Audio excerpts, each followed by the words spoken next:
हरे कृष्णा। तो आइए इस प्रातःकालीन भागवतम सत्र में आप सभी भक्तों का स्वागत करते हैं। स्कंद 4 चैप्टर 12 वर्स नंबर 14। पढ़िए प्रभु जी। एवं बहुसंकार महात्मा कुचलेन्द्रिय त्रिवर्गो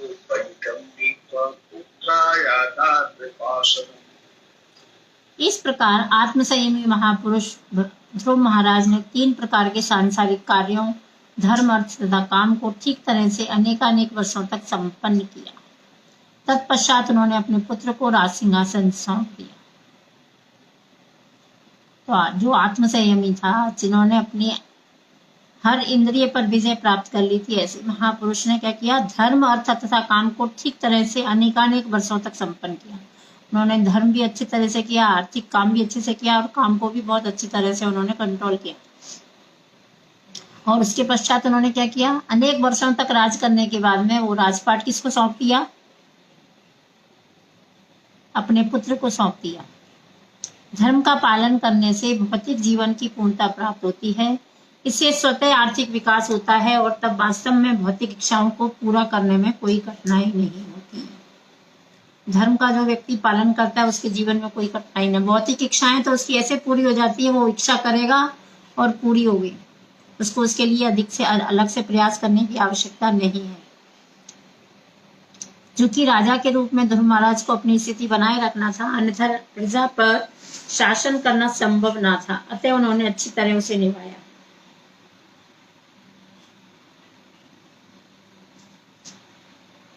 जब उन्होंने देखा कि उनका पुत्र बड़ा हो गया और राज सिंहासन का भार ग्रहण कर सकता है, तो वे तुरंत ही अपना भार उतारकर सांसारिक व्यवस्थाओं से विरक्त हो गए। एक्चुअली में हम सबको यहाँ पर इससे एक शिक्षा मिल रही है कि जब हमारे बच्चे बड़े हो जाएं, हमारी उम्र 50 को क्रॉस कर जाए, तो हमें वानप्रस्थ की ओर अग्रसर होना चाहिए। उसमें लिप्त नहीं रहना चाहिए अपने परिवार में। तो जब ध्रुव महाराज ने देखा कि उनका पुत्र बड़ा हो गया है और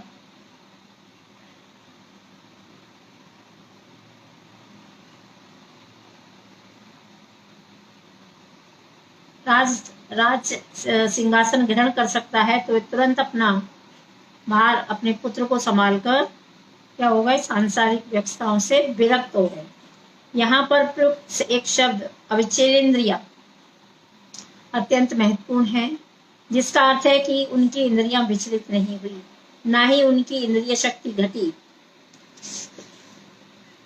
ध्रुव महाराज की इंद्रियां विचलित नहीं और उनकी शक्ति भी नहीं हुई क्षीण। यद्यपि आयु की दृष्टि से वे अत्यंत वृद्ध हो चुके थे। अब बता, जिसने 36,000 वर्षों तक राज किया होगा तो उनकी उम्र तो हो ही गई ना, उसके बावजूद भी वो बलशाली थे। क्योंकि उन्होंने 36,000 वर्षों तक राज किया था, तो इससे निष्कर्ष निकाला जाता है कि वे अधिक बुढ़े हो चुके थे, किंतु उनकी इंद्रियां तरुण थी, तो भी वे इंद्रिय तृप्ति में रुचि नहीं रखते थे। इतना सब कुछ होने के बाद में भी उनकी इंद्रियां तरुण थी, लेकिन उनको इंद्रिय तृप्ति से कोई लेना देना नहीं था। उन्होंने अपने कर्तव्य सही ढंग से सांसारिक रीति से पूरे किए। यही महान भक्तों की व्यवहार प्रणाली है। भगवान चैतन्य के एक महान शिष्य श्री रघुनाथ दास गोस्वामी एक धनी व्यक्ति के पुत्र थे। चैतन्य महाप्रभु के एक शिष्य थे जिनका नाम था रघुनाथ दास गोस्वामी। वो एक बहुत बड़े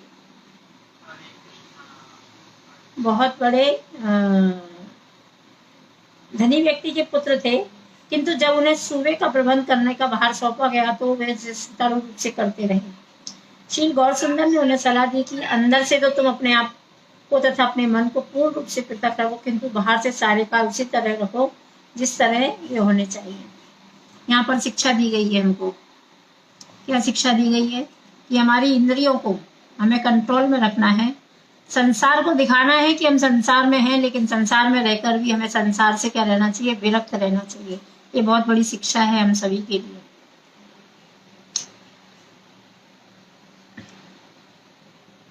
और उन्होंने उनको गौर सुंदर प्रभु को सलाह दी क्या? कि अपने आप को तथा अपने मन को पूर्ण रूप से पृथक रखो, किंतु संसार के सारे कार्य करते रहो। लोगों को लगना चाहिए कि हाँ, ये हमारे जैसा ही है, लेकिन हमको अपनी मन और इंद्रियों को कहाँ लगा के रखना चाहिए? भगवान की सेवा में। हम लोग क्या करते हैं, अपनी मन और इंद्रियों को भगवान की सेवा में नहीं लगा कर रखते, हम लोग कर रहे हैं एक्टिंग। सही है कि गलत है? सही है माता। किंतु ऐसी दिव्य स्थिति केवल भक्ति प्राप्त कर सकते हैं, और ये है भक्ति का प्रभाव। इस डिवाइन ग्रेस, ऐसी भक्ति वेदांत स्वामी श्रील प्रभुपाद की कृपा है, चैतन्य महाप्रभु की कृपा है कि उन्होंने हमें भक्ति की ओर अग्रसर किया। यदि हमें भक्ति के बारे में कुछ पता नहीं होता तो आज हम भी वही कार्य कर रहे होते। ऐसी दिव्य स्थिति केवल भक्तों को ही प्राप्त है। जैसा कि भगवत गीता में कहा गया है, जहाँ योगी अपनी इंद्रियों को बलपूर्वक वश में करना चाहते हैं, वहीं भक्तजन पूर्ण इंद्रियों शक्तियों से युक्त होने पर उनका प्रयोग नहीं करते, क्योंकि वे उन्हें उच्चतर दिव्य कार्यों में लगाते हैं। योगी क्या करते हैं, अपनी बलपूर्वक अपनी इंद्रियों को वश में करते हैं। योगी का मतलब क्या है, जंगल में चले जाएंगे, तपस्या करेंगे, घर छोड़ देंगे, तपस्या करेंगे, और बलपूर्वक अपनी इंद्रियों को कंट्रोल करते हैं, लेकिन कंट्रोल में होता नहीं। घर छोड़ दिया, त्याग दिया, लेकिन एक चाय के कप के लिए इधर उधर भटकते हैं। उनको बहुत प्रयास करना पड़ता है अपने इंद्रियों को कंट्रोल करने के लिए। लेकिन आप और हम सबका ये एक्सपीरियंस रहा है कि जैसे जैसे हम भक्ति में बढ़ते हैं तो हमें कोई भी चीज छेड़ने का प्रयास नहीं करना पड़ता। कांदा लहसुन खाते थे कई लोग, जो नहीं खाते थे बात अलग है, उन्होंने कांदा लहसुन छोड़ दिया, कुछ प्रयास करना पड़ा। इसीलिए जब हम प्रचार करते हैं तो हमको किसी को फोर्स नहीं करना चाहिए कि नहीं कल से कांदा लहसुन बंद कर दो, माट मत में।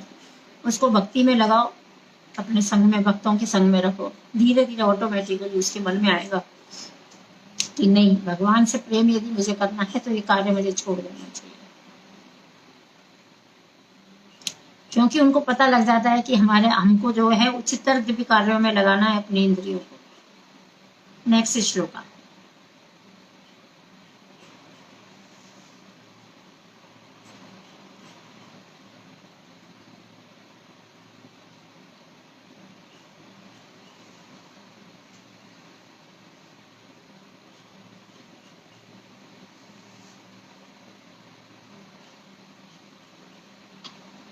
पढ़ रहे हैं प्रभु जी?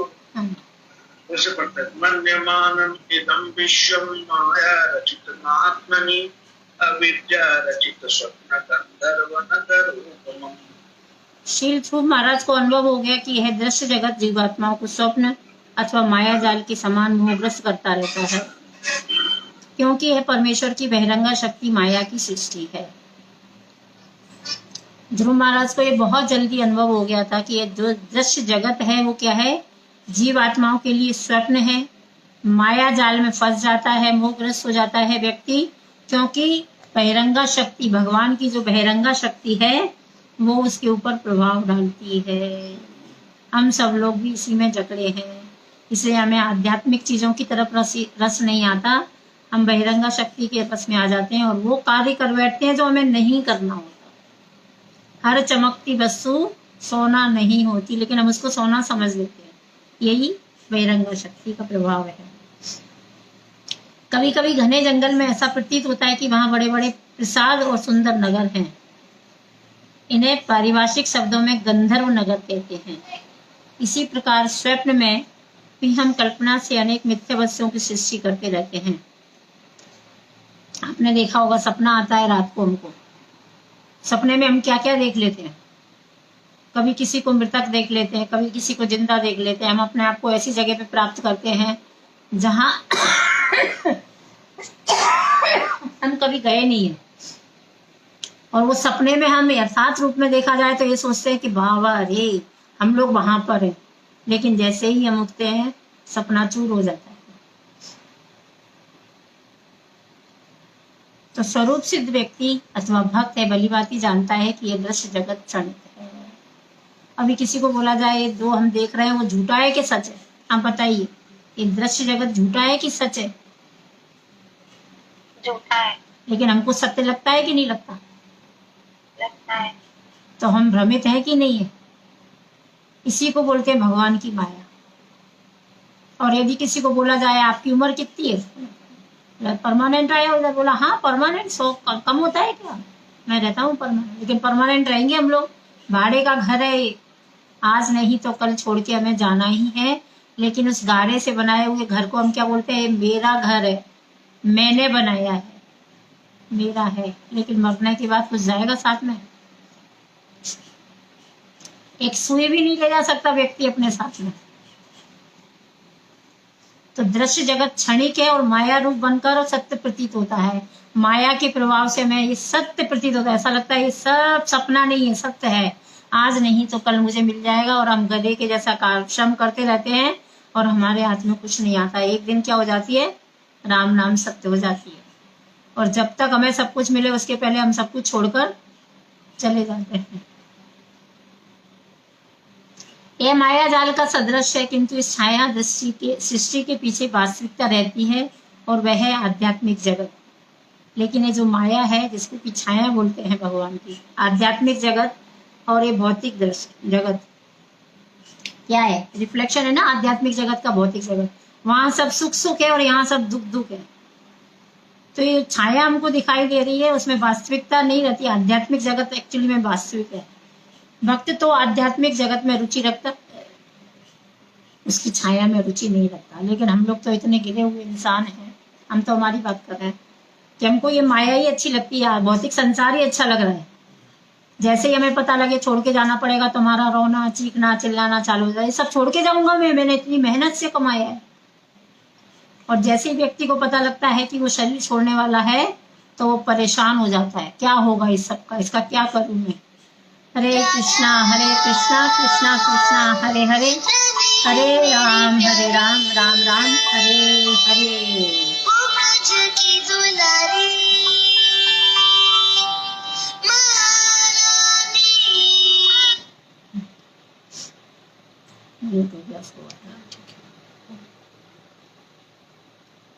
तो भक्त तो आध्यात्मिक जगत में रुचि रखता है, उसकी छाया में उसको कोई रुचि नहीं रहती, क्योंकि उसे परम सत्य का बोध हो चुका होता है। परम सत्य कौन है? कौन है परम सत्य? कृष्णा है, कृष्णा ही है। हाँ, तो हमें ये बोध हो गया कि परम सत्य क्या है। परम सत्य ही सत्य है। इसके लिए भक्त को इस छाया में कोई इंटरेस्ट नहीं रहता, क्योंकि उसे परम सत्य का बोध हो जा चुका होता है। इस कारण वह सत्य की क्षणिक छाया में रुचि नहीं दिखाता। इसकी भगवत गीता में पुष्ट हुई है, परम दृष्टा निर्वर्तते। हरे कृष्णा कृष्णा कृष्णा हरे हरे, हरे राम राम राम हरे हरे।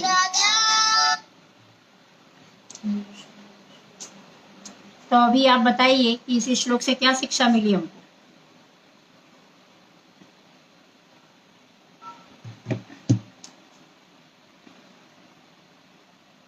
क्या सीखा हमने इस श्लोक से?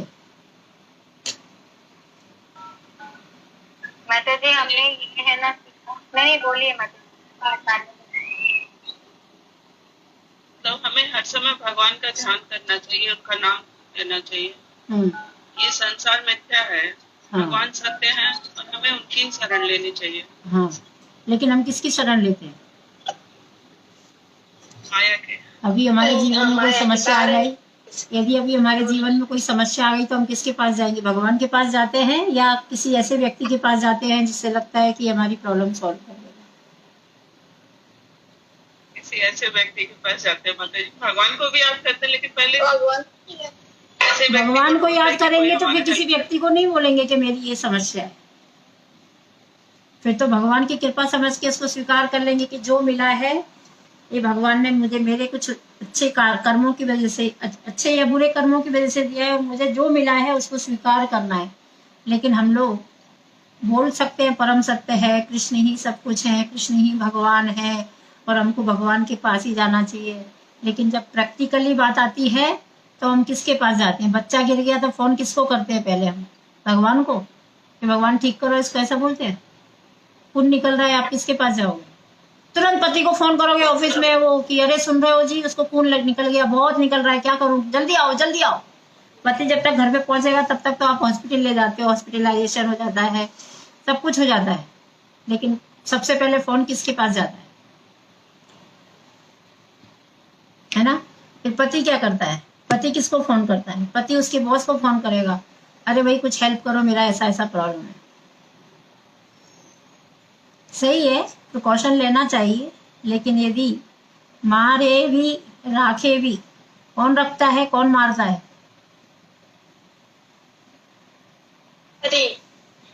मरना है तो मर जाएंगे, रखना है तो रख लेंगे। करोड़ रुपए आपके पास है, डॉक्टर कुछ नहीं कर सकते आपका, कर सकते हैं कुछ? डॉक्टर कुछ नहीं कर सकता। लेकिन आपके पास कुछ नहीं है, आपने भक्ति की है, तो भगवान आपकी रक्षा जरूर करेंगे। तो हमको किसकी रक्षा में रहना है? भगवान कहना बहुत सरल है, प्रैक्टिकली जीवन में लेना उसको बड़ा मुश्किल है।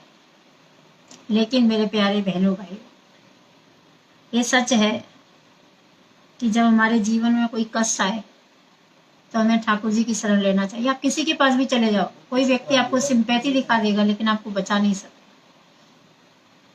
क्योंकि उसके पास में भी इलाज नहीं है।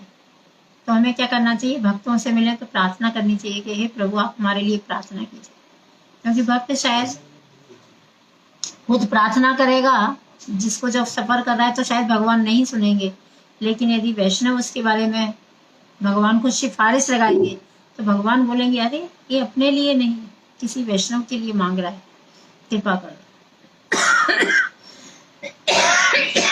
लेकिन हम जाते हैं तो क्या बोलते हैं?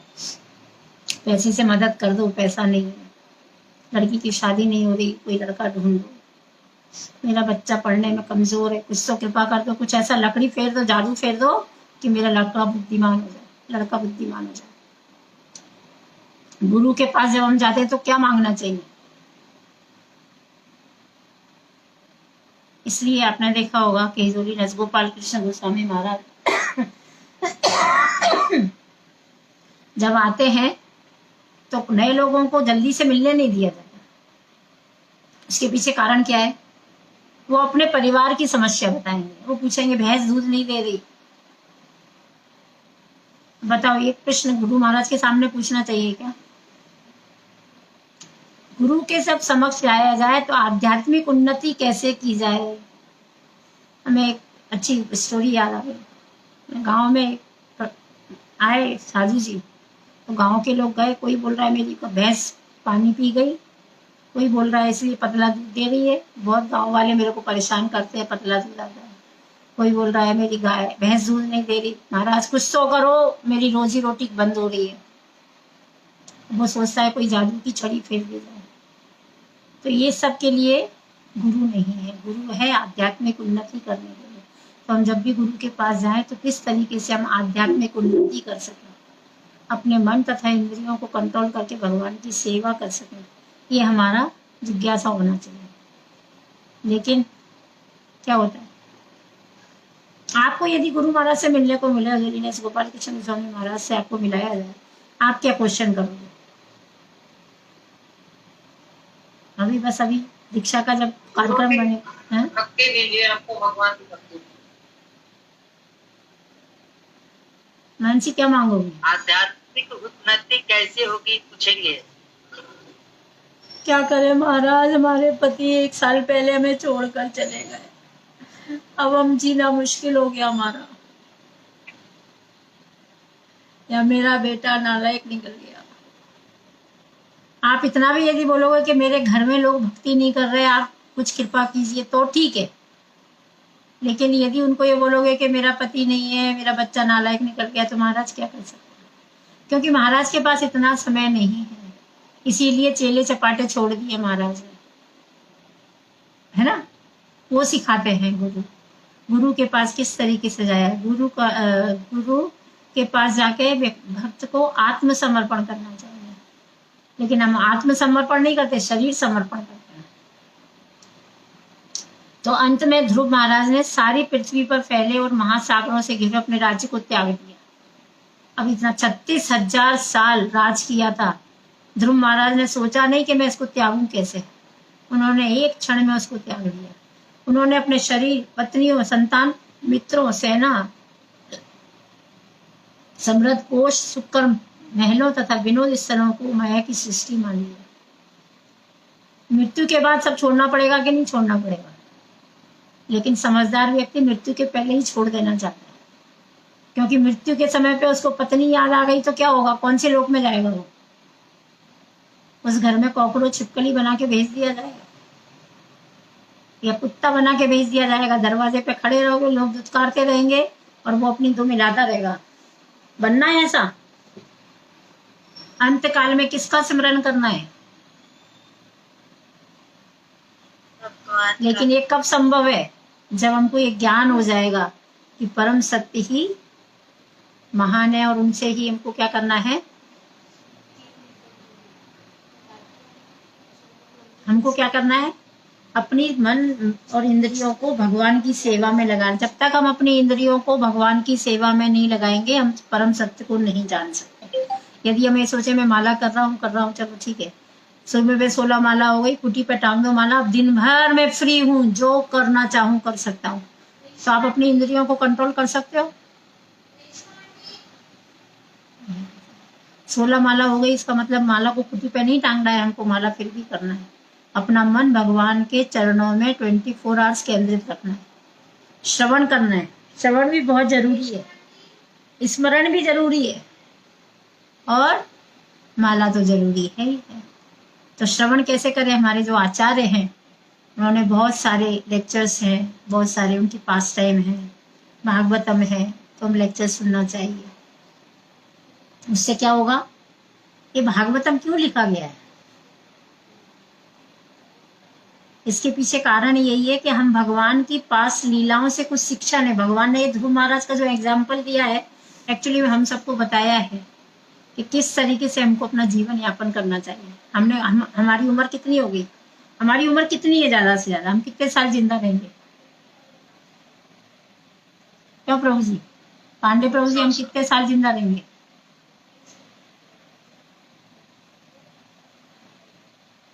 पांडे जी बताइए। ज्यादा से ज्यादा हम 100 साल जिंदा रहेंगे, इससे ज्यादा जिंदा नहीं रह सकते।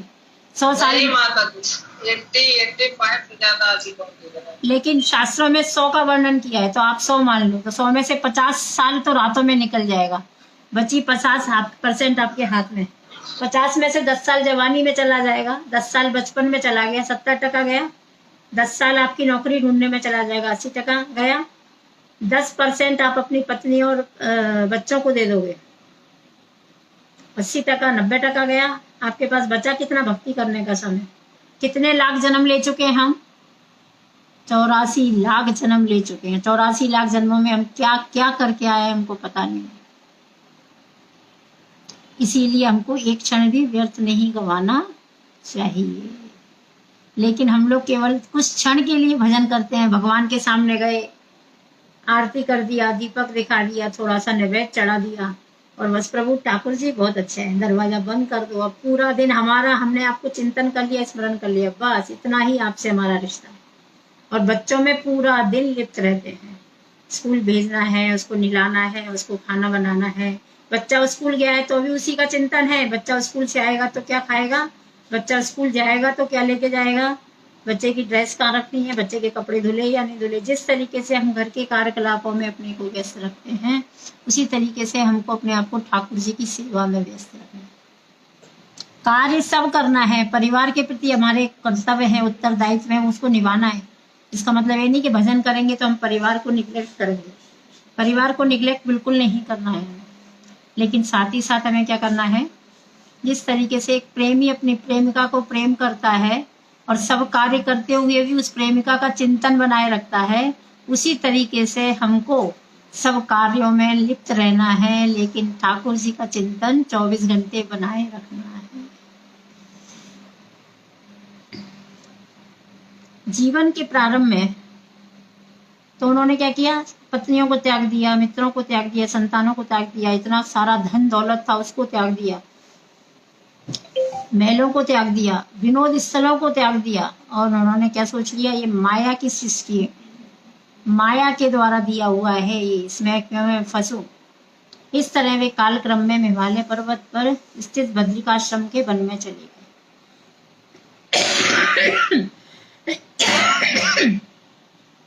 सब छोड़कर वो कहाँ चले गए, बद्रिकाश्रम चले गए।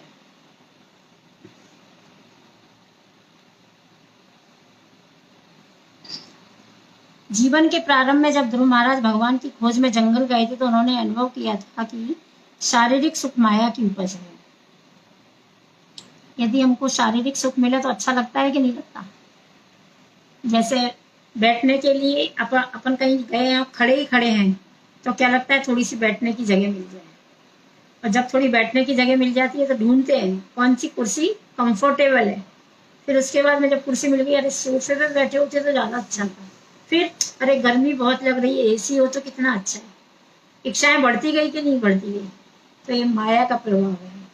निसंदेह शुरू में उन्होंने अपने पिता का राज चाहते थे और इसी की प्राप्ति के लिए भगवान की खोज में निकले। पिता की गोद में बैठना चाहते थे, पिता का सुख चाहते थे, राज चाहते थे, इसलिए वो भगवान की खोज में निकले। किंतु बाद में उन्होंने क्या किया? अनुभव किया कि हर वस्तु माया द्वारा उत्पन्न है। ध्रुव महाराज के कार्यों से हमें समझ सकते हैं कि यदि शुरू में किसी भी लक्ष्य को लेकर कृष्ण भावनावित हो जाता है तो अंत में उसे वास्तविक बोध हो जाता है। यदि शुरू से ही हमें कृष्ण भावनावित रहेंगे, इसीलिए हम जब बच्चे को जन्म देते हैं तो हमारा कॉन्शियसनेस अच्छा होना चाहिए। क्योंकि जब बच्चों को जन्म देने के समय हमारा कॉन्शियसनेस अच्छा रहेगा तो बच्चे कृष्ण भावना अमृत होंगे। लेकिन हमारी भौतिक इच्छाएं हैं, हमें बाहर खाने का शौक है, घूमने का शौक है, जल्पा करने का शौक है, तो ये सब आदतें किस में आएंगी? फिर हम क्या बोलते हैं, मेरा बच्चा मेरी बात ही नहीं सुनता। लेकिन जब आप याद करो प्रेगनेंसी के टाइम के दिन, जब आप अपने पति को बोलते थे चलो जी मन कर रहा है थोड़ा सा गोलगप्पा खिला दो ना, अब पति आपके गोलगप्पा खिलाने ले जाएंगे और गोलगप्पा बनाने का कॉन्शियसनेस कैसा रहेगा, वो सारा आपके अंदर चला गया। फिर आपका बच्चा बाहर निकलेगा तो क्या बोलेगा, मम्मी मुझे गोलगप्पा खाना है। तो बोलो बड़ा नालायक है, रोज गोलगप्पा मांगता है। लेकिन भूल गए वो दिन जब आप अपने पति को बोलते थे ले चलो ना जी खिला दो गोलगप्पा। फिर आपको वीडियो गेम खेलने का शौक है तो बच्चा खेलते से निकलेगा, पैदा होते से ही बोलेगा वीडियो गेम खेलना है। तब बोलोगे अरे छोटा सा है, इतना सा सब जानता है ये। जो उपद्रव आपने मचाया है उसका परिणाम तो आपको मिलेगा। इसलिए बच्चों को जन्म देने के पहले, संस्कार देने के पहले हमारा कॉन्शियसनेस बहुत अच्छा होना चाहिए। यदि हमारे अंदर एंजाइटी रहेगी, फ्रस्ट्रेशन रहेगा, टेंशन रहेगा तो हमारे बच्चे हेल्दी नहीं हो सकते। तो हमें क्या करना है, ऐसा माहौल उत्पन्न करना है कि हमारे बच्चे पैदाइशी कृष्ण भावना में। प्रभुपाद जी ने वैसे ये कार्य जानवरों के लिए दिया है, बोला जानवर करते हैं ये कार्य, लेकिन उन्होंने बोला यदि आप कृष्ण भावनामृत बच्चे पैदा कर सकते हो तो 1 डजन 2 डजन बच्चे भी पैदा करो, मुझे कोई कष्ट नहीं। लेकिन जानवरों की तरह बच्चों को पैदा करके छोड़ दोगे तो ऐसा एक बच्चा भी भारी है देश के लिए। क्या विचार है, सही बोला है प्रभुपाद जी ने कि गलत बोल रहे हैं? लेकिन 90% लोगों को ज्ञान ही नहीं होता। वो अपने इंद्रिय सुख में इतने पागल होते हैं कि उनको ये ध्यान ही नहीं है कि जिस बच्चे को वो जन्म देने जा रहे हैं वो संस्कार यदि अच्छे नहीं होंगे तो जिंदगी भर वो हमको कलंकित करता रहेगा। इसलिए माँ बाप का एक कर्तव्य बनता है। इसीलिए शास्त्रों में वर्णन है, गुरु नहीं बनना चाहिए यदि हम अपने शिष्य को भगवत ज्ञान नहीं दे सकते। माँ बाप नहीं बनना चाहिए यदि हम अपने बच्चों को भक्ति नहीं दे सकते। लेकिन आजकल माँ बाप सोचते हैं कि भक्त बनाना है कि नहीं बनाना। ये तो शील प्रभुपाद की कृपा हुई कि उन्होंने कॉन्शियसनेस को बहुत अच्छा कर लिया। और बहुत ज्यादा लकी जो होते हैं जिनके ऊपर कृपा होती है, जिनको भगवान या जिनके कर्म अच्छे होते हैं उनको भगवान ऐसे घर में जन्म दे देते हैं जहां उनको ऑटोमेटिकली भक्ति मिल जाती है।